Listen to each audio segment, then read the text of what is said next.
বলা হয় একটি গাছ একটি প্রাণ, অর্থাৎ প্রাণ বাঁচানোর জন্য প্রয়োজন অক্সিজেনের।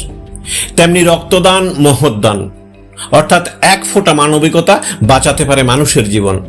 এই প্রেক্ষাপটে দাঁড়িয়ে বিশ্ব রক্তদাতা দিবসকে উপলক্ষ করে দক্ষিণ জেলা স্বাস্থ্য দপ্তরের উদ্যোগে আয়োজিত হয় এক মেগা স্বেচ্ছায় রক্তদান শিবিরের, যেখানে শুধু স্বাস্থ্যকর্মী নয় কিংবা সমাজ সচেতন ব্যক্তিত্ব নয়, ঝাঁপিয়ে পড়েছে রোদ বৃষ্টি ঝড়কে উপেক্ষা করে সীমান্তবর্তী এলাকায় পাহারারত সীমান্তরক্ষী বাহিনীরা।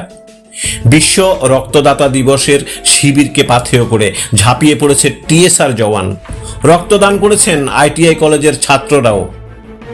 প্রদীপ প্রজ্বলন করে মহতি দিবসটিকে আনুষ্ঠানিকভাবে উদ্বোধন করেছেন দক্ষিণ জেলা পরিষদের সভাধিপতি দীপক দত্ত, জেলা মুখ্য স্বাস্থ্য আধিকারিক doctor Jyotirmoy Das, Tripura state blood transfusion কাউন্সিলের সদস্য সচিব ডক্টর বিশ্বজিৎ দেববর্মা এবং রেড ক্রস সোসাইটির সম্পাদক লক্ষণ মালাকার সহ অন্যান্য ব্যক্তিত্বরা।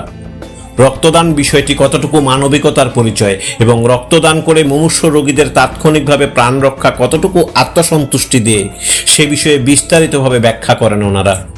তাছাড়া রক্তদান করলে যে শারীরিক ক্ষতি কিংবা ভয়ের কোনো কারণ থাকে না সে বিষয়ে ব্যাখ্যা দিয়ে নির্ভয়ে রক্তদানে এগিয়ে আসার জন্য আহ্বান জানান দক্ষিণ জেলা সভাধিপতি দীপক দত্ত।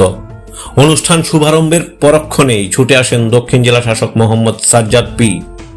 বিভিন্ন সময়ে যারা রক্তদান করে দীর্ঘদিন যাবৎ সামাজিক দায়িত্ব পালন করে আসছেন ওনাদেরকে প্রশংসাপত্র দিয়ে অনুপ্রাণিত করেন অনুষ্ঠানে উপস্থিত দক্ষিণ জেলা শাসক, জেলা সভাধিপতি, টিএসবিটিসি এর সদস্য সচিব, জেলা মুখ্য স্বাস্থ্য আধিকারিক, বিএমসি চেয়ারম্যান, রেড ক্রস সোসাইটির সম্পাদক সহ অন্যান্যরা।